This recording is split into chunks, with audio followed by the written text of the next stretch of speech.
Good morning बच्चों। Good morning ma'am. कल का टॉपिक क्लियर हुआ आप लोगों को? Yes ma'am. कोई प्रॉब्लम? No ma'am. कुणाल, कोई प्रॉब्लम? No ma'am. ओके, आज जो बचे हुए तथ्य हैं, इम्पोर्टेंट तथ्य, उसको आज देखेंगे हम लोग। और इसमें ये बहुत ही इम्पोर्टेंट तथ्य है बच्चों जो आपको दिखाई दे रहे हैं। इसमें से इंडिविजुअल एक जो है वर्ड को उठा करके एग्जाम में क्वेश्चन पूछा है और इतने सारे तथ्य आपको एक जगह मिल रहे हैं। इसको आपको क्लियर भी करना है, नोट भी करना है, बार बार रिवाइज करना है, ठीक है? तो चलिए शुरुआत करते हैं। ये वेद हैं आपके ऋग्वेद, यजुर्वेद, सामवेद और अथर्ववेद। ऋग्वेद सबसे प्राचीन माना जाता है और इसमें जो है आप देखोगे स्तुति और प्रार्थनाएं हैं, यानी कि यहाँ पे जो है भगवान से प्रार्थनाएं की गई है, भगवान के लिए यहाँ पे स्तुति की गई है, प्रार्थना किया गया है। तो बहुत इंपॉर्टेंट है, यही आता है कि ऋग्वेद में क्या है, तो इसमें स्तुति और प्रार्थना है। स्तुति या प्रार्थना भी कह सकते हैं।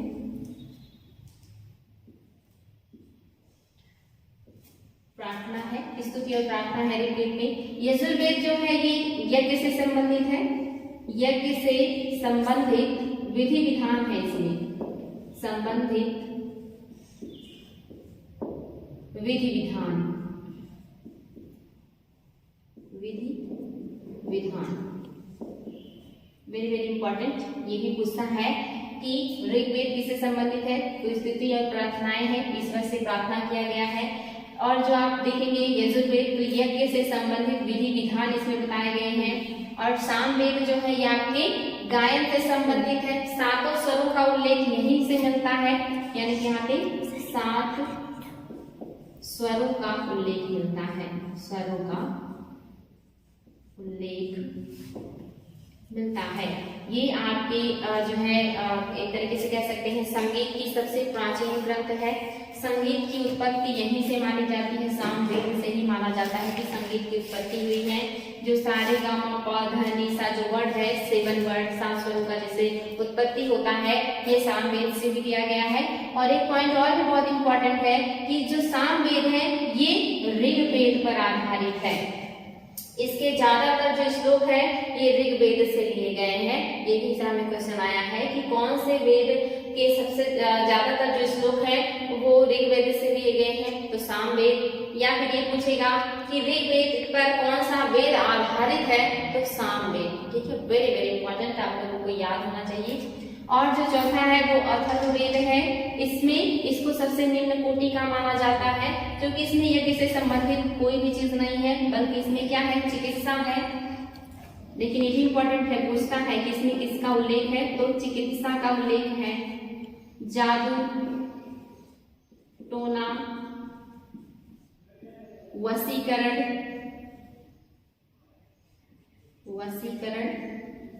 जादू, टोना, वशीकरण, इस तरह की चीजों का इसमें उल्लेख पाया जाता है। ये क्वेश्चन बार बार आता है कि जादू, टोना, वशीकरण या चिकित्सा का उल्लेख किसमें मिलता है, तो अथर्ववेद में मिलता है।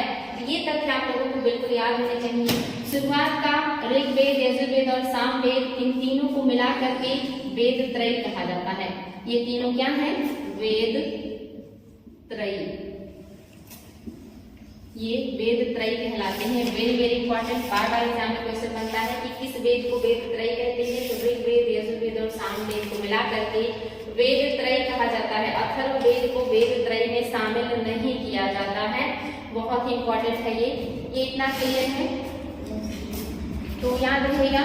ऋग्वेद में स्तुति और प्रार्थनाएं हैं, यजुर्वेद में यज्ञ से संबंधित विधि विधान है, और जो आपका सामवेद है ये गायन से संबंधित है। इसमें 7 स्वरों का उल्लेख मिलता है। ये संगीत का सबसे पुराना ग्रंथ है। और जो आपका लास्ट है अथर्ववेद, ये चिकित्सा से संबंधित है और जादू, टोना से संबंधित है, वशीकरण से संबंधित है। और ऊपर के तीनों वेदों को मिला करके वेद त्रयी में शामिल किया जाता है। जो सामवेद है इसके ज्यादातर श्लोक यजुर्वेद के ऋग्वेद से संबंधित है, ये इसी से आधारित है। ये इतने पॉइंट आप लोगों को क्लियर होना चाहिए। सभा और समिति को अथर्ववेद में कहा गया है, वेरी वेरी इंपॉर्टेंट। अथर्ववेद में कहा गया है सभा, समिति।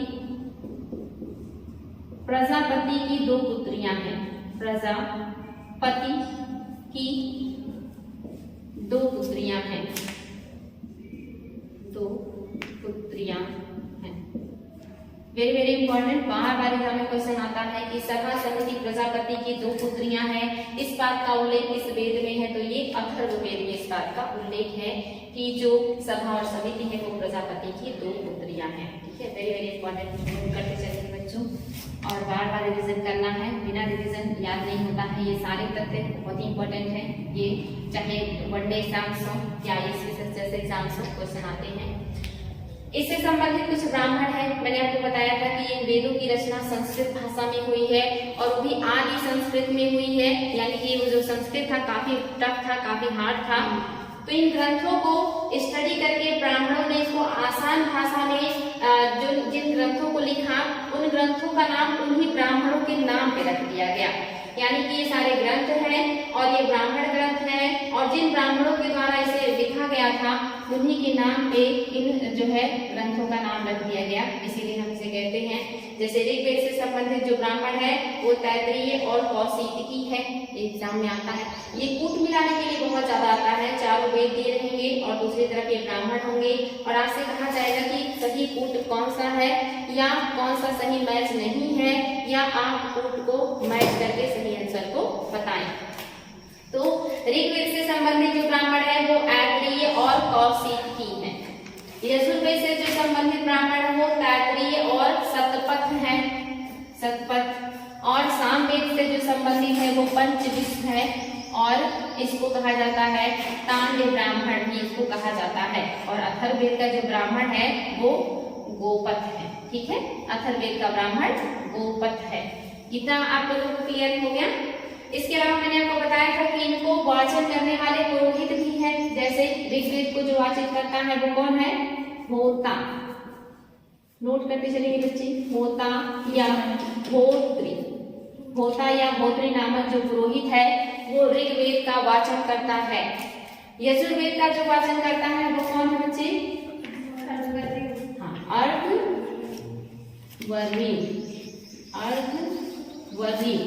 अर्धवर्णी जो है वो यजुर्वेद का वाचन करते हैं, ये पुरोहित हैं अर्धवर्णी। सामवेद का जो वाचन करते हैं वो कौन है? उद्गाता। उद्गाता जो है ये सामवेद का वाचन करते हैं, ये ब्राह्मण जो है क्या है? इसके पुरोहित हैं। और अथर्ववेद के पुरोहित कौन है? ब्रह्मा। ब्रह्मा जो है वो अथर्ववेद के पुरोहित है। बहुत ही इंपॉर्टेंट है, ये भी बार आता है। कूट मिलाने के लिए एक तरफ वेद होंगे और दूसरी तरफ ये पुरोहितों का नाम होगा और आपको उसको कूट को मैच करना होगा कि कौन से वेद से कौन सा पुरोहित संबंधित है। एक और पॉइंट नोट कीजिएगा, ये जो ब्रह्मा है ये ऊपर के तीनों जो है वेद है इनका निरीक्षण करता है, यानी कि जितने भी यज्ञ होते हैं उन सारे यज्ञों का निरीक्षण कौन करता है? तो ये जो ब्रह्मा पुरोहित है यही सारे यज्ञों का निरीक्षण करते हैं। ब्रह्मा पुरोहित जो है ये यज्ञों का निरीक्षण करते हैं। निरीक्षण करते हैं, यज्ञों का निरीक्षण कौन करता है? ब्रह्मा करते हैं। ये बहुत इंपॉर्टेंट है। ठीक है, आगे बढ़ेंगे। इतना हो गया है, इरेज कर दे बच्चों। ठीक है, ये सब फटाफट नोट करते रहिएगा, बहुत इंपॉर्टेंट है। ये तो हो गए वेद और उनसे संबंधित ब्राह्मण और इनमें क्या दिया गया है वो विषय, और ये उनसे संबंधित क्या हो गए? ये तो पुरोहित हैं, ब्रह्मा, उद्गाता, अर्धवर्णी और होता, ये सब क्या है? ब्राह्मण पुरोहित हैं। और ये उनके ब्राह्मण हैं जो इस वेद से संबंधित हैं। और आगे उपनिषद भी हैं, जो इन वेद से संबंधित उपनिषद है वो कौन से हैं? तो ब्राह्मण के नाम पे ही इसका उपनिषद का नाम भी है तैत्तिरीय और कौशिकी। और यहाँ पे भी देखेंगे आप तैत्तिरीय, यहाँ के ब्राह्मण है, तैत्तिरीय आपका उपनिषद है, कंठ उपनिषद है, श्वेताश्वर उपनिषद है, ईश उपनिषद है और बृहदारण्यक उपनिषद है। यानी कि ये जो सारे उपनिषद है ये आपका किससे संबंधित है? यजुर्वेद से संबंधित है। तैत्तिरीय उपनिषद, कंठ उपनिषद, श्वेताश्वर उपनिषद, ईश उपनिषद और बृहदारण्यक उपनिषद, ये सारे उपनिषद किससे संबंधित है? यजुर्वेद से। और आपको पता है कि उपनिषदों का भी अलग अलग से फिर वर्णन होगा। जैसे बृहदारण्यक उपनिषद में ही गार्गी और किसका संवाद है? याज्ञवल्क्य का संवाद बृहदारण्यक उपनिषद में ये भी एग्जाम में क्वेश्चन बनता है कि गार्गी और जो है संवाद का याज्ञवल्क्य का किसमें मिलता है, तो बृहदारण्यक उपनिषद में मिलता है। ठीक है, तो ये भी बहुत इंपॉर्टेंट है। छांदोग्य उपनिषद भी बहुत इंपॉर्टेंट है, बार बार पूछता है। छांदोग्य उपनिषद आपका सामवेद से संबंधित है। और आपका जो अथर्ववेद से संबंधित उपनिषद है वो कौन है, प्रश्न उपनिषद, मुंडक उपनिषद और मांडुक्य उपनिषद। मांडुक्य उपनिषद से ही क्या लिया गया है, सत्यमेव जयते, जो हमारा राष्ट्रीय चिन्ह है उसमें जो सत्यमेव जयते लिखा हुआ है, ये जो वर्ड है ये कहाँ से लिया गया है, नहीं मुंडक उपनिषद से लिया गया। मुंडक या मुंडको, ये आपका मुंडक लिखा है, इसी को मुंडक या मुंडको भी कह सकते हैं। मुंडको या मुंडक उपनिषद से ही आपका लिया गया है सत्यमेव जयते। ये मांडुक्य नहीं है, दोनों में लगभग सेम दिखेंगे आपको, और एग्जाम में ये ऑप्शन में भी आ जाता है क्योंकि ये बिल्कुल मुंडकोप जैसे ही दिखता है, लेकिन आपका क्या होगा, मुंडकोप उपनिषद होगा, जिससे सत्यमेव जयते लिया गया है। ठीक है, आनंद क्लियर है। आगे जो आरण्यक है, आरण्यक में आप देखेंगे, यानी कि आरण्यक क्या होते हैं, आपको पता है कि जो वानप्रस्थ आता है, आप यहाँ देखेंगे कि जो जीवन है उसको 4 भागों में बांटा गया, 4 आश्रम में बांटा जाएगा। उसमें जो पहला आश्रम होगा वो क्या होगा, पहले आश्रम में ब्रह्मचर्य आश्रम, दूसरा गृहस्थ, तीसरा वानप्रस्थ और चौथा संन्यास। तो जब एक व्यक्ति वानप्रस्थ आश्रम में जाता है तो जंगलों में जाकर के जड़ी बूटियों को ढूंढता है, वहां पे जाकर के ध्यान अध्ययन करता है और स्टडी करता है और बहुत सारी चीजों को लिखता है, ग्रंथों को लिखता है। तो जो चीजें लिखी गई हैं जंगलों में वो क्या है, वो आरण्यक कहलाएगा। आरण्यक मीन जंगल, और जंगल में जो लिखे गए ग्रंथ हैं वो यही है, आरण्यक ग्रंथ हैं। तो यहाँ पे देखिए बहुत आसान है, ये जो ऋग्वेद के ब्राह्मण है, उपनिषद है और आरण्यक है वो सेम है। फिर आप देखोगे यजुर्वेद का ब्राह्मण और एक उपनिषद और एक आरण्यक लगभग मिल रहा है, और इसका उपनिषद से बृहदारण्यक जो है इसका आरण्यक भी मिल रहा है। यानी कि सारे आरण्यक ग्रंथ हैं, ऐत्रेय कौशिक की ऋग्वेद का है, तैत्रीय और बृहदारण्यक और शतपथ ये आपका संबंधित है यजुर्वेद से। जैमिनी और छांदोग्य ये संबंधित है सामवेद से, लेकिन आपका जो अथर्ववेद का कोई आरण्यक नहीं है। मंत्र आप जानते हैं 1028 मंत्र हैं आपके ऋग्वेद में, जिसमें से जो मूल मंत्र है वो 1017 है, और इसके अलावा बालखिल में 11 है, वास्कल में 56 है। उसी 11 को आप 1017 में जोड़ देंगे तो कितना हो जाएगा, 1028 हो जाएगा। तो यानी कि ये आपका मंत्र, लेकिन अगर जो मूल मंत्र पूछेगा तो क्या हो जाएगा, 1017 ही होगा जो साकल में है। तो यहाँ पे 1028 मंत्र है। और आप देखेंगे यहाँ पे देखिए पुरोहितों का नाम लिखा हुआ है ना, होता, अर्धवर्णीय, उद्गाता और ब्रह्मा, जो मैंने आपको यहाँ बताया है वही चीज यहाँ पे लिखा हुआ है। ये अध्येता कहिए या पुरोहित कहिए, ये वही लोग हैं। और यहाँ पे आप देखेंगे यजुर्वेद के मंत्र का उल्लेख नहीं मिल रहा है, लेकिन जो आपका सामवेद है इसमें 1810 मंत्र है, जिसको उद्गाता पढ़ता है या उद्गाता उसका वाचन करता है। अथर्ववेद में 6000 मंत्र हैं और इसका जो वाचन करता है वो ब्रह्मा नामक पुरोहित करता है। ठीक है, वेरी वेरी इंपॉर्टेंट। इसके अलावा इनसे संबंधित उपवेद भी है, ये भी कूट में भी क्वेश्चन आता है और इंडिविजुअल भी आता है। इसलिए ये सारे तथ्य सारे एग्जाम्स के लिए बहुत इंपॉर्टेंट है। आप लोग किसी भी एग्जाम्स में अगर अटेंड करेंगे तो ये सारे तथ्य वहाँ पे मिल जाएंगे। बड़े एग्जाम्स होंगे तो कूट में आएंगे, और अगर छोटे एग्जाम्स होंगे तो जो है वन लाइनर में आएंगे। अब तो छोटे एग्जाम्स भी काफी टफ हो रहे हैं, तो वहाँ पे भी कूट में आने लगे हैं क्वेश्चन। तो इससे जो उपवेद संबंधित है आप देखेंगे, ऋग्वेद से संबंधित उपवेद क्या है, आयुर्वेद है, और इसको लिखने वाले कौन है, प्रजापति है। ये भी आता है बुक में कि प्रजापति कौन से उपवेद से संबंधित हैं। तो एक तरफ ये उपवेद होंगे, दूसरी तरफ ये उनको लिखने वाले उनके प्रेरणा होंगे, और इनको कूट में आपको मैच करना होगा। तो आपको ये भी पता होना चाहिए कि कौन किससे संबंधित है। आयुर्वेद से संबंधित प्रजापति है, धनुर्वेद से संबंधित विश्वामित्र है। विश्वामित्र क्या है, धनुष बाण, यानी कि वो उन्होंने जो है तरीके से कहेंगे कि ऐसे लोगों को शिक्षित किया था जो धनुष वगैरह चलाना जानते हो। तो ये धनुर्वेद से संबंधित है विश्वामित्र। गंधर्ववेद ये नारद आप देखते होंगे वो गाना या भी है कि इस तरह के गाने गाते हुए या जो है संगीत के साथ रहते हैं। तो ये गंधर्ववेद जो है ये संगीत से संबंधित है, और नारद भी जो है वो संगीत से संबंधित है। तो आसानी से याद हो जाएगा। शिल्पवेद विश्व विश्वकर्मा आज भी तो शिल्पकारी करते हैं, यानी कि आज जाति ही नाम दे दिया गया है विश्वकर्मा का, जो है नए नए तरह के औजार सारी चीजें बनाया करते हैं। तो शिल्प वेद से संबंधित कौन है?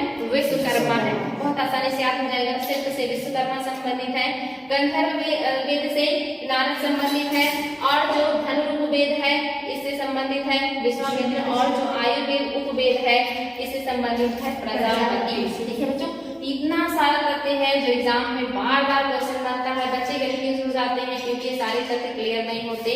तो आप लोगों को इसको बार बार रिवाइज करना है कि कौन सा वेद जो है किस ब्राह्मण से संबंधित है, किस उपनिषद से संबंधित है, आरण्य क्या है उसका, उसमें कितने मंत्र हैं, उसका पुरोहित कौन है, उसका उपवेद क्या है, और उन उपवेदों के प्रेरणा कौन है। ठीक है, वेरी वेरी इंपॉर्टेंट, ये आप लोगों को बिल्कुल याद होना चाहिए। इसके अलावा अब आज को आपको पता है ये सारे यहाँ पढ़ रहे हैं, हम लोग उत्तर वैदिक काल में पढ़ रहे हैं। ऋग वैदिक काल आपका कल खत्म हो गया था, आज उत्तर वैदिक काल हमने शुरू किया। उत्तर वैदिक काल में ये सारे तथ्य आज आपको बताए जा रहे हैं, लेकिन उससे पहले आपको कुछ और भी चीजें क्लियर कर दें। जैसे ऋग वैदिक काल में कुछ चीजें जो हो रही थी वो उत्तर वैदिक काल में काफी चेंज हो गई, और अचानक से बहुत ज्यादा परिवर्तन आ गया। एक तरीके से कहेंगे कि बिल्कुल सेम अपोजिट हो गई सारी चीजें, या विलोम हो गई।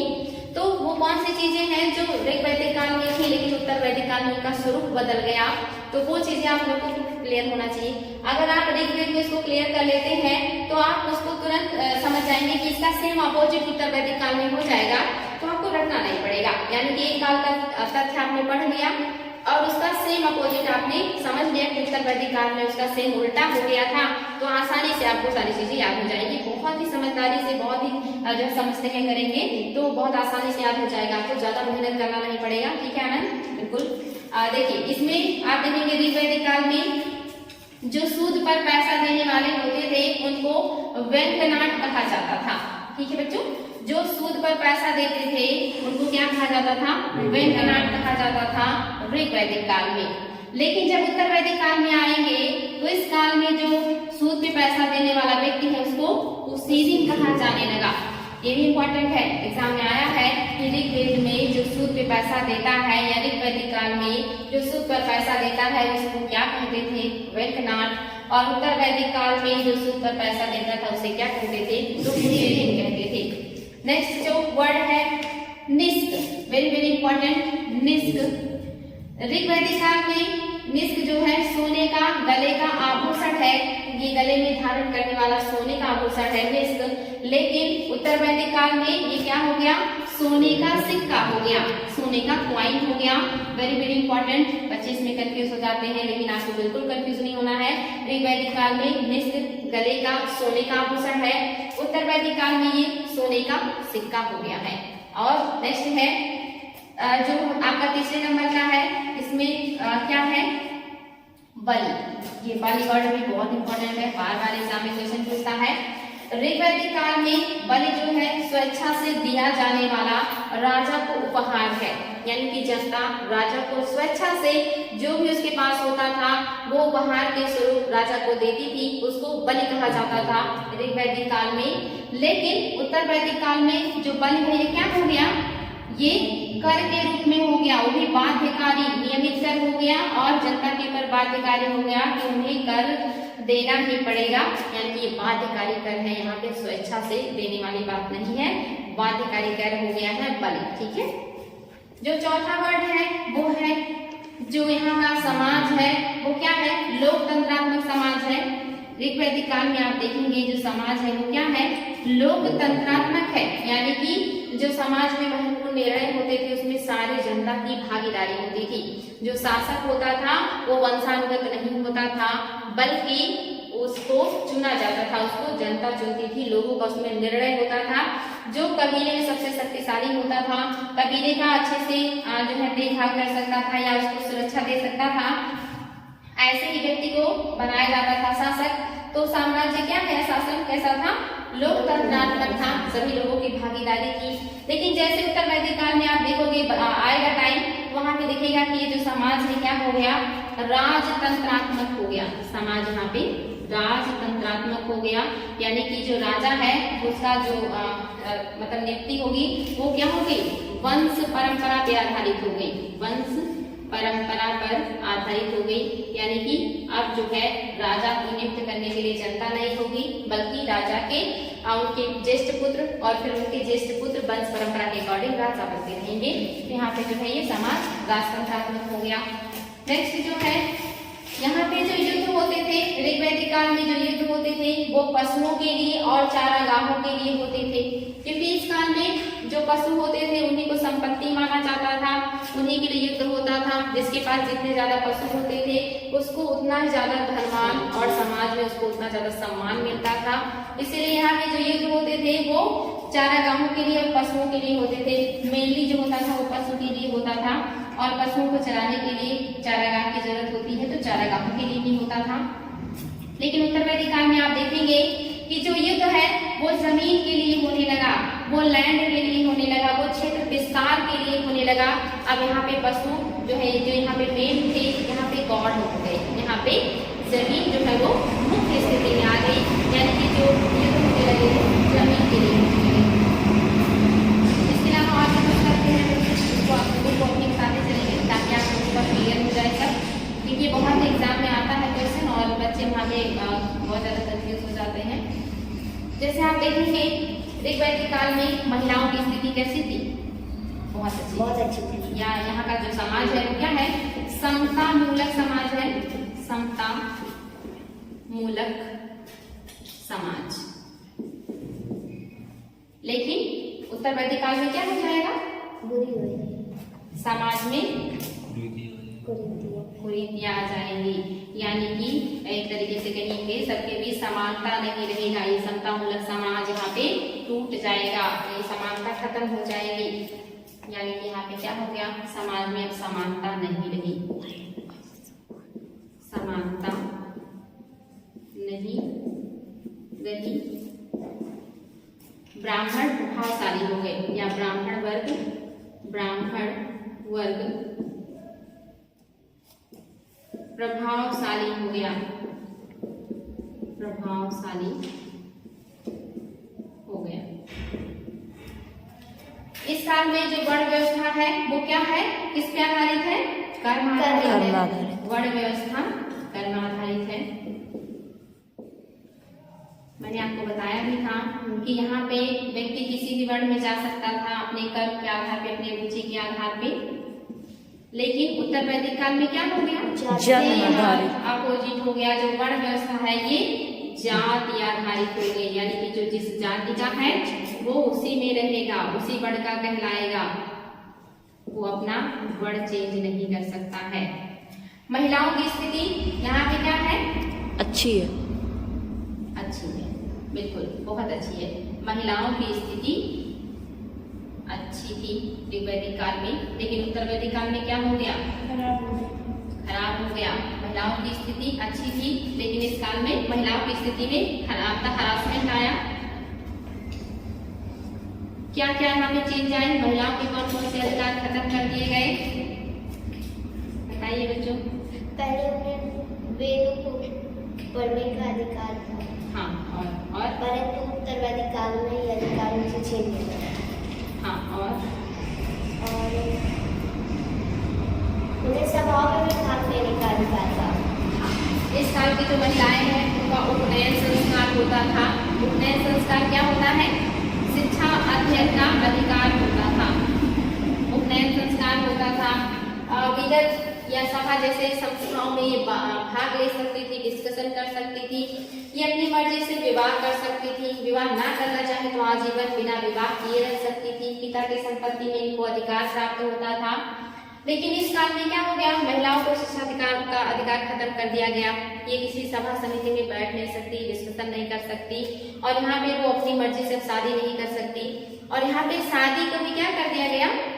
मतलब एक तरीके से कहिए कि यहाँ जो शादी होगा वो अब उच्च वर्ण के लोग निम्न वर्ण में नहीं कर सकते, निम्न वर्ण के लोग उच्च वर्ण में नहीं कर सकते, जबकि यहाँ पे ऐसा नहीं था। यहाँ पे क्या होगा? अनुलोम और प्रतिलोम विवाह का कॉन्सेप्ट आ जाएगा। अनुलोम और प्रतिलोम विवाह में क्या होता है? पता है आप लोगों को कुछ? क्या होता है बताएं? उच्च कुल का पुरुष रहेगा, निम्न कुल की स्त्री। हाँ, तो क्या होगा वो? अनुलोम, बिल्कुल सही है। अगर उच्च वर्ण का पुरुष है और निम्न वर्ण की महिला है और वो करते हैं तो वो विवाह अनुलोम विवाह कहलाता था। ठीक है, वेरी वेरी इंपॉर्टेंट, आप लोग को याद होना चाहिए। उच्च वर्ण का पुरुष और निम्न वर्ण की स्त्री अगर दोनों ने शादी किया तो अनुलोम विवाह कहा जाएगा, क्योंकि पितृ सत्तात्मक समाज है तो पुरुषों द्वारा किया गया कार्य थोड़ा मान्य है। यानी कि अगर वो उच्च वर्ण के हैं और निम्न वर्ण से शादी कर लेते हैं महिला से तो उसको समाज एक्सेप्ट करने को तैयार है। लेकिन अगर उच्च वर्ण की महिला है और निम्न वर्ण का पुरुष है और वो दोनों शादी करते हैं तो समाज उसको मान्यता नहीं देती थी, उसको प्रतिलोम विवाह कहा जाता था। और इस प्रतिलोम विवाह से अगर कोई बच्चे का जन्म होता था तो उसे वर्ण संकर कहा जाता था, यानी कि मतलब वर्णों से उसको बाहर रख दिया जाता था, उसको संकर प्रजाति मानी जाती थी, उसको इन वर्ण व्यवस्था में स्थान नहीं मिलता था। ना तो वो शूद्र बनता था, ना तो वो वैश्य होता था, ना ही और कोई उच्च वर्ण में जा सकता था, बल्कि वो वर्ण संकर जातियां कहलाती थी और उनको समाज में बिल्कुल भी सम्मान नहीं मिलता था, उनके साथ बहुत भेदभाव होता था। तो ये अनुलोम और प्रतिलोम विवाह का कॉन्सेप्ट भी कब आया है? उत्तर वैदिक काल में। चूंकि ऋग वैदिक काल में समाज में कोई विभेद नहीं था, अपने हिसाब से कोई किसी भी वर्ण को अपना सकता था। तो ये कुछ खास चीजें हैं जो बदली। इसके अलावा इस काल में आप देखेंगे जो लोग हैं लोहे का उपयोग नहीं करते थे, लोहे का उपयोग नहीं करते थे, परिचित थे लेकिन उपयोग नहीं करते थे। लेकिन उत्तर वैदिक काल में क्या होगा? लोहे का बड़े पैमाने पर उपयोग किया जाएगा, लोहे का बड़े पैमाने पर उपयोग किया जाएगा। और इसी लोहे की मदद से ही मैंने आपको बताया था ऋग वैदिक काल में जो आर्य है वो सप्त सिंधु प्रदेश में रहते थे, यानी कि सिंधु नदी की सहायक नदियों के आसपास के क्षेत्रों में रहते थे। लेकिन जैसे जैसे उत्तर वैदिक काल आता है ये गंगा यमुना द्वार के क्षेत्रों में जो जंगल थे, जो झाड़ियां थी, उनको इन्हीं लोहे के हथियारों से, इन्हीं लोहे के औजारों से साफ करने का जो है प्रयास करते हैं और उसको साफ करके वहाँ कृषि योग्य बनाते हैं या कृषि करते हैं। ठीक है, तो जब कृषि करते हैं तो क्या होगा? अधिशेष होगा या उत्पादन ज्यादा होगा। ठीक है, तो उत्पादन ज्यादा होगा तो जाहिर सी बात है। हाँ तो बच्चों मैं आपको बता रही थी कि जो ऋग वैदिक काल है यहाँ पे जो आर्य थे वो लोहे से परिचित तो थे लेकिन उसका उपयोग नहीं कर रहे थे। आर्य जो इस काल में है लोहे का उपयोग नहीं करते थे। लोहारगिरी जैसा उद्योग ऋग वैदिक काल में नहीं था, यहाँ पे लोहारगिरी नहीं पाया जाएगा। अगर कभी एग्जाम में आए कि ऋग वैदिक काल में लोहारगिरी था तो नहीं, क्योंकि आर्य उसका उपयोग नहीं करते थे तो लोहारगिरी उद्योग नहीं था। लेकिन उत्तर वैदिक काल में ये लोहे के औजार और हथियार दोनों बनाने लगे थे, तो इस काल में जो लोहारगिरी है प्रमुख उद्योग हो जाएगा। ये प्रमुख उद्योग धंधा लोहारगिरी है, जहाँ से ये युद्ध के लिए अस्त्र शस्त्र और कृषि करने के लिए दूसरे दूसरे यंत्रों का भी निर्माण करवाना शुरू कर देते हैं। और इसी लोहे के हथियारों की जो है मदद से ये अपने क्षेत्र का विस्तार करते हैं। लोहे के औजारों की मदद से ये जंगलों को साफ करते हैं, झाड़ियों को साफ करते हैं और गंगा यमुना द्वार के क्षेत्रों को कृषि योग्य भूमि में तब्दील करते हैं और वहाँ पे ज्यादा से ज्यादा कृषि होने लगता है। और जब कृषि होने लगता है तो उत्पादन अधिशेष होने लगता है, यानी कि जरूरत से ज्यादा होने लगता है। और यही सबसे बड़ा रीजन होता है कि जो वर्ण व्यवस्था है वो स्वरूप उसका यहाँ पे बदल जाता है, क्योंकि आपको पता है इस काल में वर्ण व्यवस्था में कोई भी इस तरह का जो है विकृति नहीं है। लेकिन उत्तर वैदिक काल में जैसे उत्पादन ज्यादा होगा तो जो ब्राह्मण वर्ग है और जो क्षत्रिय वर्ग है दोनों लोग उस उत्पादन अधिशेष को प्राप्त करने के लिए और मतलब आपस में होड़ करने लगेंगे या इन दोनों के प्रतिस्पर्धा शुरू हो जाएगी। जो क्षत्रिय हैं वो सोचेंगे कि हमें ज्यादा से ज्यादा टैक्स के रूप में अधिशेष मिलना चाहिए, क्योंकि हम जो है जनता की सेवा करते हैं, साम्राज्य विस्तार करते हैं, साम्राज्य की सुरक्षा करते हैं, तो सबसे महत्वपूर्ण स्थान हमारा है, तो ज्यादा से ज्यादा जो अधिशेष है वो हमें मिलना चाहिए। जो ब्राह्मण वर्ग है उन्हें लगता है कि समाज में सबसे प्रतिष्ठित हम हैं, सबसे ज्यादा विद्वान हैं, सारी चीजें हमें पता है, सबसे ज्यादा ज्ञानी हैं हम, तो सबसे ज्यादा जो अधिशेष है वो दान के रूप में, दक्षिणा के रूप में, यही सारी चीजों के रूप में हमें प्राप्त होना चाहिए। तो यहाँ पे जो ब्राह्मण वर्ग है वो क्या करते हैं कि जो वर्ण व्यवस्था है उसको कहते हैं कि अब जाति आधारित हो जाएगी, अब कर्म आधारित नहीं रहेगी। ये कभी नहीं चाहते थे कि जो उच्च वर्ण के लोग हैं उनकी संख्या ज्यादा हो। ये सोचते थे कि जो निम्न वर्ग के लोग हैं जो उत्पादन में लगे हुए हैं इनकी संख्या अधिक हो और जो उच्च वर्ण के लोग हैं जैसे ब्राह्मण और क्षत्रिय, इनकी संख्या कम हो, ताकि अधिशेष प्राप्त करने वालों की जब संख्या कम होगी तो उन्हें अधिशेष ज्यादा मिलेगा, और ज्यादा मिलेगा तो समाज में उनका प्रभुत्व और उनका सम्मान हमेशा बना रहेगा। और जो निम्न वर्ण के लोग हैं ये संख्या में ज्यादा रहेंगे तो ये उत्पादन ज्यादा करेंगे और हमें ज्यादा से ज्यादा अधिशेष मिलेगा। तो इस सोच के तहत क्या किया गया, वर्ण व्यवस्था को जातिवाद किया गया, या कहिए कि जाति आधारित या जन्म आधारित कर दिया गया। और यहाँ से जो वर्ण व्यवस्था है वो पूरी तरीके से समाज में लागू कर दी जाती है। हालांकि इससे सब लोग संतुष्ट नहीं थे, क्योंकि क्षत्रियों को लगता था कि समाज में सबसे ऊंचा स्थान उनका होना चाहिए, ब्राह्मणों को लगता था कि समाज में सबसे ऊंचा स्थान उनका होना चाहिए। जो वैश्य हैं ये भी संतुष्ट नहीं है, क्योंकि इन्हें लगता है कि जो राजा है या जो क्षत्रिय है उनको टैक्स के रूप में पैसा हम प्रोवाइड करते हैं, और ब्राह्मणों को दान दक्षिणा के रूप में भी पैसे या उत्पादन करके हम ही देते हैं। तो जब हम तीनों वर्णों का पोषण कर रहे हैं या उनके लिए चीजें संसाधन उपलब्ध करा रहे हैं, तो समाज में हमें तीसरा स्थान क्यों, हमें और अच्छा स्थान मिलना चाहिए। शूद्र वर्ण की तो सबसे खराब स्थिति है, उसे तो कोई काम नहीं दिया गया, सिर्फ ये कहा गया कि ऊपर के तीनों वर्णों की सेवा करनी है। और सिर्फ सेवा ही नहीं, अगर वो आपका तिरस्कार करते हैं, आपको मारते हैं, आपको पीटते हैं, आपके साथ दुर्व्यवहार करते हैं, तो आप उसका विरोध भी नहीं कर सकते हैं। उनकी स्थिति सबसे दयनीय बना दी गई कि वो सारे वर्णों की सेवा करेंगे और सेवा के बदले में उन्हें कुछ उम्मीद नहीं करना है। जो भी उनके स्वामी से मिल जाए, चाहे वो अच्छा चीज हो या बुरा, उन्हें वो एक्सेप्ट करना है। तो सबसे खराब स्थिति किसकी हो गई, शूद्रों की हो गई। और दूसरे नंबर पे महिलाओं की भी स्थिति यहाँ पे धीरे धीरे खराब हो गई, उनकी जो अधिकार थे वो धीरे धीरे समाप्त कर दिए गए। तो यहाँ पे ये लोहे के आने से उत्पादन अधिशेष हुआ, जिसकी वजह से जो वर्ण व्यवस्था है ये यहाँ पे उस पर जटिलता आ गई है। ठीक है, ये समझने वाली बातें हैं, अगर आप समझोगे तो आपको सारी चीजें बहुत आसानी से क्लियर हो जाएंगी। जो दूसरा पॉइंट है, अब इस काल में उत्पादन बहुत कम होता था या उतना ही होता था कि जीवन निर्वाह हो जाए किसी तरह से, इसीलिए यहाँ पे जो राजा है उसको जो टैक्स है वो नहीं दिया जाता है, बल्कि उपहार के स्वरूप जो भी जनता के पास होता है वो बलि के रूप में उनको उपहार दिया करती थी। लेकिन इस काल में उत्पादन अधिशेष हो रहा है, तो जो राजा है ये बलि को क्या करेगा, टैक्स के रूप में नियमित रूप से आधारित कर देगा कि आप नियमित रूप से हमें टैक्स देंगे और वो बलि होगा। इसके अलावा जो जन है, इस काल की सबसे बड़ी इकाई जन था, कल बताया था मैंने, सबसे छोटी इकाई कुल था, उसके ऊपर ग्राम था, उसके ऊपर की जो इकाई थी वो विश्व थी, और जो विश्व है कई विश्व को मिला करके जन का निर्माण हुआ था, जिसका शासक राजा था। ये जन इस काल में क्या हो गया, जनपद हो गया, ये सबसे बड़ी इकाई हो गई। इसके अलावा जो इस काल में प्रकृति पूजा होती थी या जो है ईश्वर की पूजा होती थी, यज्ञों का उतना ज्यादा प्रचलन इस काल में नहीं था, लेकिन उत्तर वैदिक काल में आप देखेंगे तो यज्ञों का, कर्मकांडों का बहुत ज्यादा प्रचलन होने लगता है, यज्ञों की संख्या बढ़ा दी जाती है। यहाँ पे व्यक्तिगत यज्ञ, सामूहिक यज्ञ, हर अनुष्ठान पे यज्ञ और तरह तरह के अनुष्ठान आयोजित किए जाने लगे। और उसमें ब्राह्मणों की स्थिति और अच्छी क्यों मानी गई, समाज में सबसे ज्यादा प्रतिष्ठा उन्हें क्यों मिला, क्योंकि जो ब्राह्मण थे वही शुरू से अध्ययन अध्यापन का काम ज्यादा करते थे, तो माना जाता है कि उन्हें संस्कृत का सबसे अच्छा ज्ञान होता है। तो यहाँ पे कहा गया कि अगर कोई भी यज्ञ अनुष्ठान होता है और उसमें जो श्लोक है वो गलत पढ़े जाते हैं तो उस यज्ञ का अच्छा फल नहीं मिलेगा, बल्कि उसका दुष्परिणाम आपको भुगतना पड़ेगा।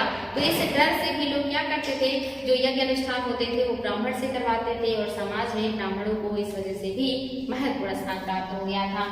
इसके अलावा इस काल में जो सबसे महत्वपूर्ण देवता है वो इंद्र है, अग्नि है, लेकिन इस काल में प्रजापति, रुद्र जैसे देवता जो है वो महत्वपूर्ण हो जाएंगे। इसके अलावा मैंने आपको ये भी बताया था कि इस काल में जो शूद्रों के देवता है वो पूषण है, लेकिन इस काल में जो पूषण है वो जानवरों के या पशुओं के देवता है, और उत्तर वैदिक काल में पूषण शूद्रों के देवता हो गए, और उत्तर वैदिक काल में जो पशुओं के देवता हैं वो रुद्र हो गए। ठीक है, कंफ्यूज नहीं होना है। ऋग वैदिक काल में पशुओं के देवता पूषण है, और उत्तर वैदिक काल में वो शूद्रों के देवता हो गए, और उत्तर वैदिक काल में जो पशुओं के देवता हैं वो कौन है, रुद्र हैं। इसके अलावा मैंने आपको अश्विनी के बारे में बताया था, जो चिकित्सक होते थे वो भीषक कहलाते थे, और जो आप देवता है अश्विनी जिनको नासक कहा जाता है, ये चिकित्सक के रूप में माने जाते हैं। तो ऐसे ये सारी चीजें जो है ये क्या हो गई, ऋग वैदिक काल के बाद उत्तर वैदिक काल में बदल गई, काफी चीजें जो है परिवर्तित हो गई। जो चीजें यहाँ पे इतनी अच्छी व्यवस्थाएं थी वो सारी व्यवस्थाएं सेम अपोजिट हो गई उत्तर वैदिक काल में।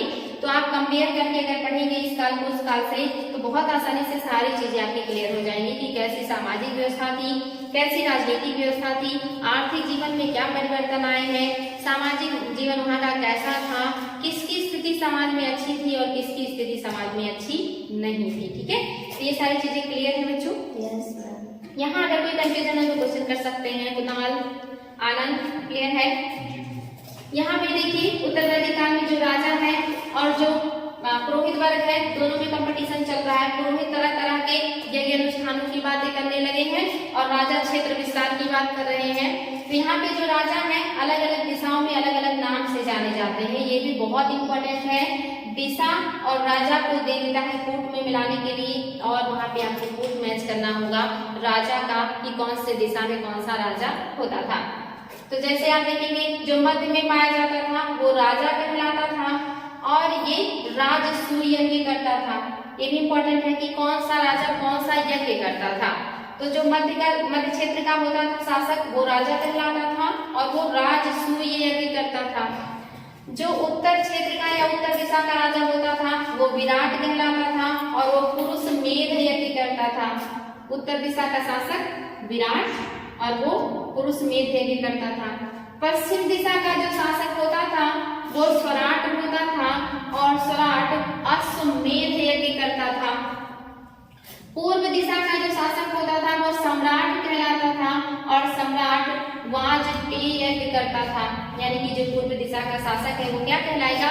सम्राट कहलाएगा और वो वाजपेय यज्ञ करेगा। जो दक्षिण का राजा है ये भोज कहलाता है और ये सर्वमेध यज्ञ करता है।